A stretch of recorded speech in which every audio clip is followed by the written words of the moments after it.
வணக்கம், நான் உங்க சௌமியா பிரவீன்குமார். இன்னைக்கு என்னோட கிச்சன்ல நாம என்ன ரெசிபி பார்க்க போறோம்னா பாசி பருப்பு கடையல். இட்லி, தோசை, சாதம், சப்பாத்திக்கெல்லாம் ஒரு சூப்பரான சைட் டிஷ். இது எப்படி பண்ணலாம் பார்க்கலாம் வாங்க. இதுக்கு ஒரு ப்ரெஷர் குக்கர் எடுத்திருக்கேன். 1/2 கப்பு பாசி பருப்பு எடுத்திருக்கேன். அதை இது கூட ஆட் பண்ணிட்டேன். இதை நல்லா வாஷ் பண்ணிட்டு வந்துடலாம். பாசி பருப்பை நல்லா வாஷ் பண்ணிட்டு வந்துட்டேன். இப்போ இது கூட கட் பண்ணி வச்சிருக்க 2 பச்சை மிளகாய் ஆட் பண்ணிக்கிறேன். 10 பல்லு பூண்டு ஆட் பண்ணிக்கிறேன். ஒரு தக்காளி கட் பண்ணதை ஆட் பண்ணிக்கலாம். சின்ன வெங்காயம் ஒரு 10 ஆட் பண்றேன். இது கூடவே மஞ்சத்தூள் 1/4 டீஸ்பூன் ஆட் பண்ணிக்கிறேன்.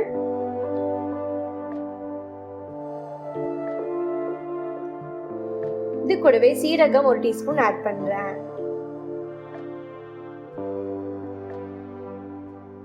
இப்ப இது மூழ்கிற அளவுக்கு தண்ணி ஆட் பண்ணிக்கலாம்.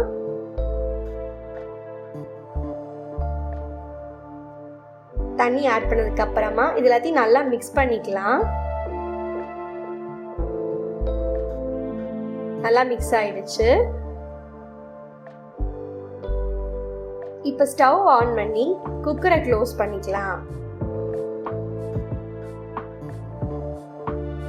ஸ்டீம் வர வரைக்கும் வெயிட் பண்ணலாம். ஸ்டீம் வந்துருச்சு. இப்ப விசில் போட்டு 2 விசில் விட்டு எடுத்துக்கலாம்.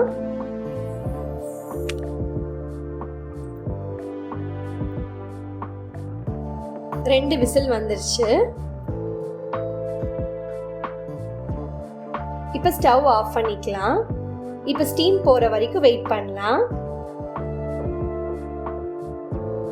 ஸ்டீம் எல்லாம் நல்லா இறங்கிடுச்சு. பாசிப்பருப்பு நல்லா வெந்துருச்சு. இப்போ ஒரு கடாய் வச்சுக்கலாம்.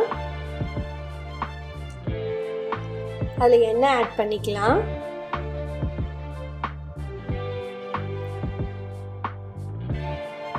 எண்ணெய் நல்லா காஞ்சதுக்கு அப்புறமா கடுகு, உளுத்தம் பருப்பு ஆட் பண்ணிக்கலாம். கடலை பருப்பு ஆட் பண்ணிக்கலாம்.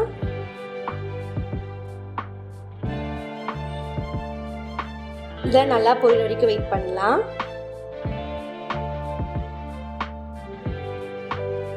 நல்லா பொரிஞ்சிருச்சு. இப்ப 1/4 டீஸ்பூன் சீரகம் ஆட் பண்ணிக்கலாம். இப்ப இது கூட கட் பண்ணி வச்சிருக்க ஒரு பெரிய வெங்காயத்தை ஆட் பண்ணிக்கலாம். நான் பெரிய வெங்காயம் ஆட் பண்றேன். நீங்க சின்ன வெங்காயம் ஆட் பண்ணாலும் டேஸ்ட் சூப்பரா இருக்கும். இப்ப இந்த வெங்காயத்தை நல்லா வதக்கிக்கலாம். இது கூடவே கருவேப்பிலையும் 3 வரமிளகாவையும் ஆட் பண்ணிக்கலாம். இதெல்லாத்தையும் நல்லா வதக்கிக்கலாம். வெங்காயம் நல்லா வதங்கிருச்சு. இப்ப இது கூட நம்ம வேக வச்சிருக்க பாசிப்பருப்பை ஆட் பண்ணிக்கலாம். பாசிப்பருப்பை நல்லா மிக்ஸ் பண்றேன். இப்ப லோ ஃப்ளேம்ல வச்சுட்டு வேக வச்சிருக்க பாசிப்பருப்பை இந்த கடாயில ஆட் பண்றேன். இப்ப எல்லாத்தையும் நல்லா மிக்ஸ் பண்ணிக்கலாம். உங்களுக்கு கிரேவி எந்த அளவுக்கு வேணுமோ அந்த அளவுக்கு தண்ணி ஆட் பண்ணிக்கோங்க.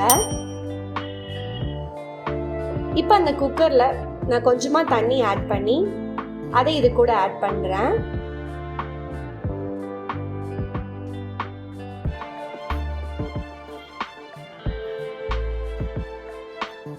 இப்ப எல்லாத்தையும் நல்லா மிக்ஸ் பண்ணிக்கலாம். இப்ப இந்த கடையலுக்கு தேவையான அளவு உப்பு ஆட் பண்ணிக்கலாம். எல்லாத்தையும் நல்லா மிக்ஸ் பண்ணிக்கலாம்.